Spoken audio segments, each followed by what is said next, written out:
Today we're here to honor United States Army Specialist Brittany Gordon with a memorial tree.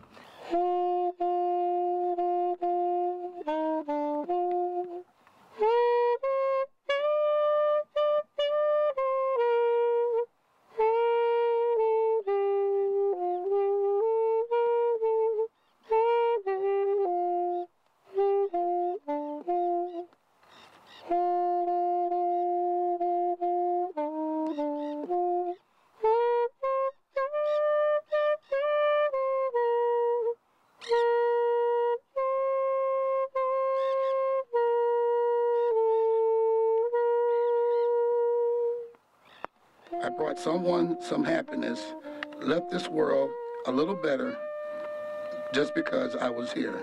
I was here. I lived, I loved, I was here. I did, I've done everything I wanted to, and it was more than I thought it would be. I want to leave my mark so everyone will know I was here.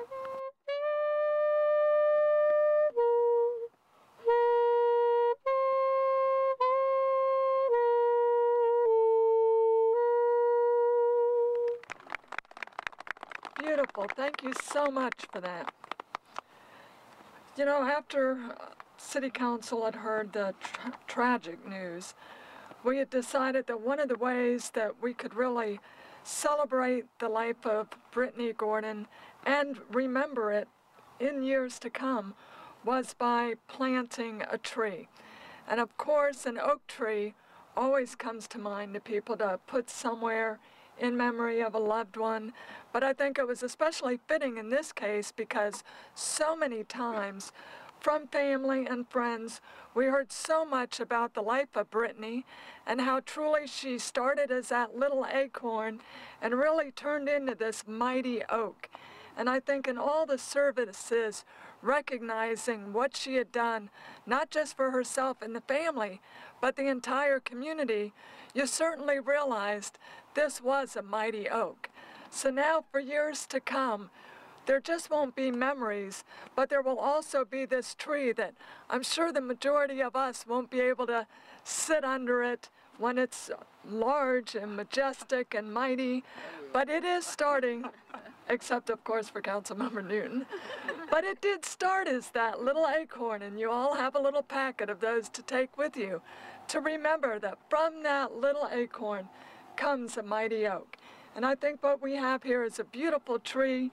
So on that note, I would just like to ask the family and anyone else that would like to grab a shovel and throw a little dirt in there and have the official tree planting.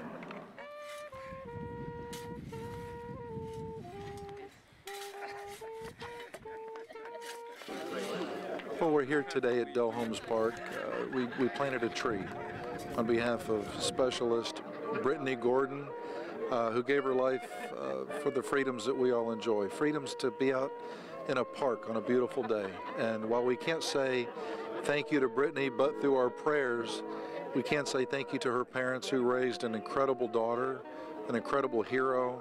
And we can take a moment and always remember and say thank you to our first responders and those who continue to serve in the military, who put themselves, all of them, in harm's way, defending us. So it's an opportunity to say thank you to a lot of people. But anytime you see a military person or a first responder, stop and pause and say thank you to them, because without them, we wouldn't have the freedoms that we have.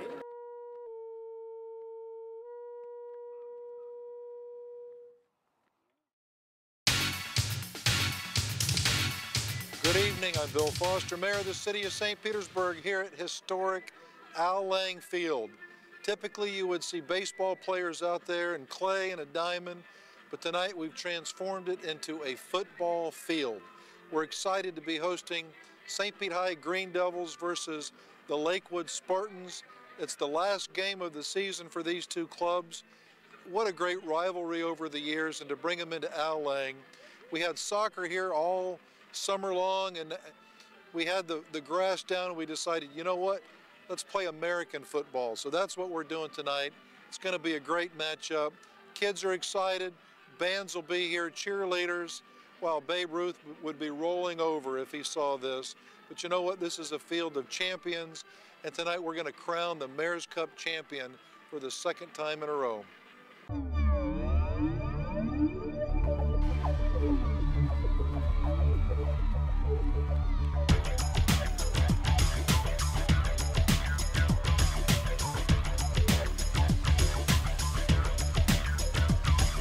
We have a special guest. Mayor Will Foster is going to do the coin toss. St. Pete, you're the visiting team. You get to call it in the air. What are you going to call? Tails is the call. This is heads. That's tails. I'm going to let it hit the ground. It is heads. Heads won the toss. Lakewood, you won. You like to defer.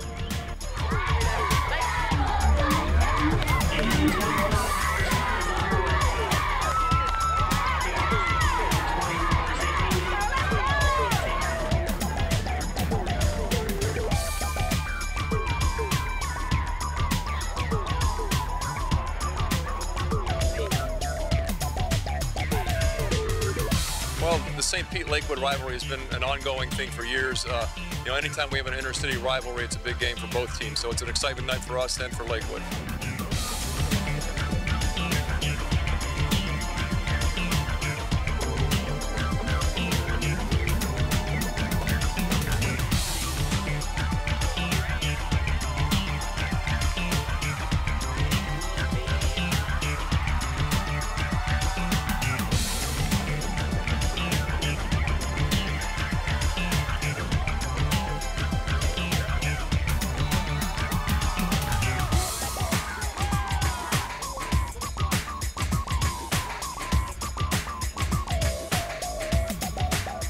This Mayor's Cup is a great opportunity for both programs to showcase what we do to the public. The TV, everything is great for the community, and I think it's great community building things that'll help us continue to press toward the things that we have and the goals, of course, of being united in all things.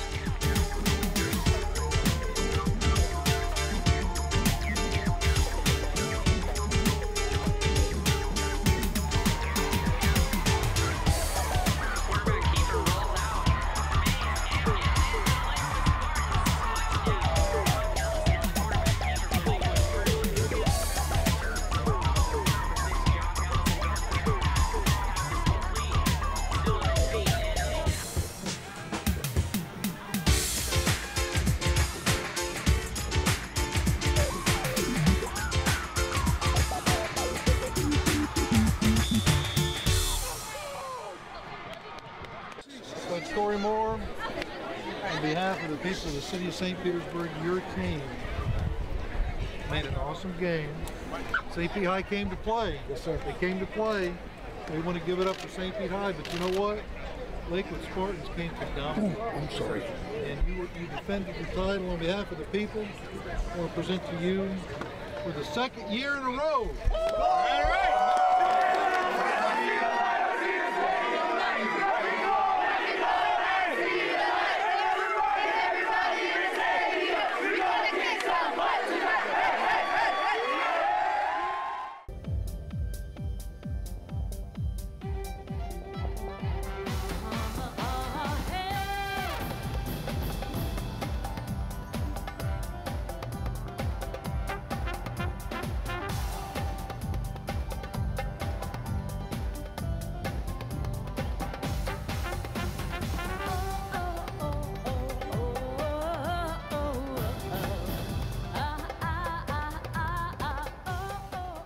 As the artistic director, basically I'm responsible for everything that happens on the stage. So what all the artists do, how they do it, how we manage the artists. I manage the costume department, stage managers, physios, there's coaches. They all work around the artists and under my direction. So what I do every day is hard to predict. It depends on the needs of the show and whatever's going on with the artist. But it's a wonderful job because I work with this incredibly talented people.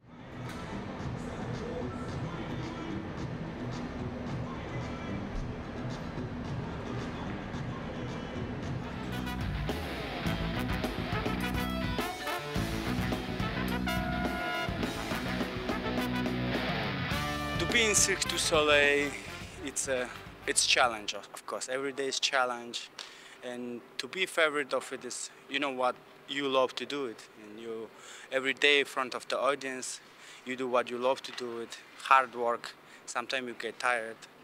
By space offs, it's end of the show. Everybody standing ovation gives me energy, and of course I doing this job for a living, and also it's my traditional circus family kind of mission, I think.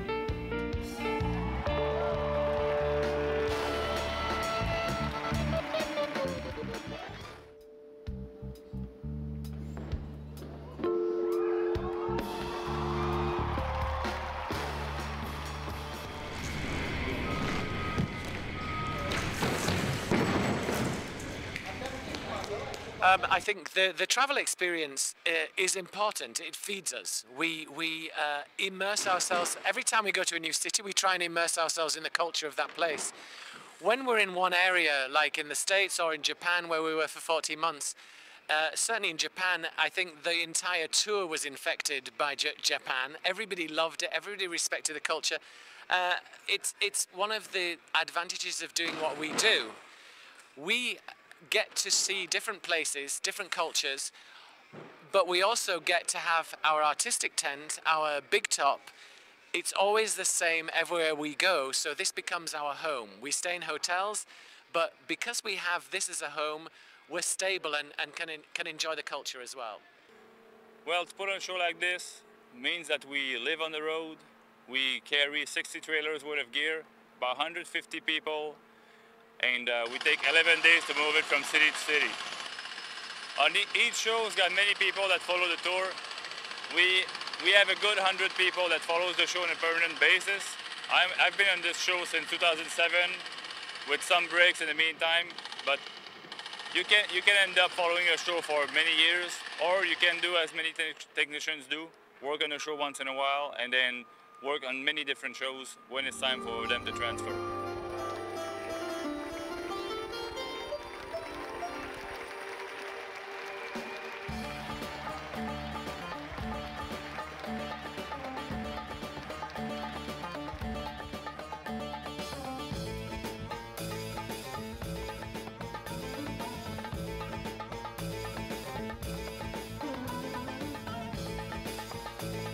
To the citizens of St. Petersburg, come and see us. Come and have an amazing experience.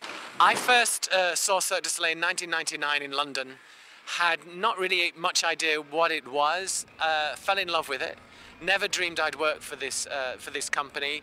Seeing the shows on DVDs is not the same. Seeing people perform the impossible, I think one of the things that we give out is you too can achieve the impossible in your lives, applied to whatever it is that is happening in your lives. People achieve the impossible, and I think that's a celebration in life.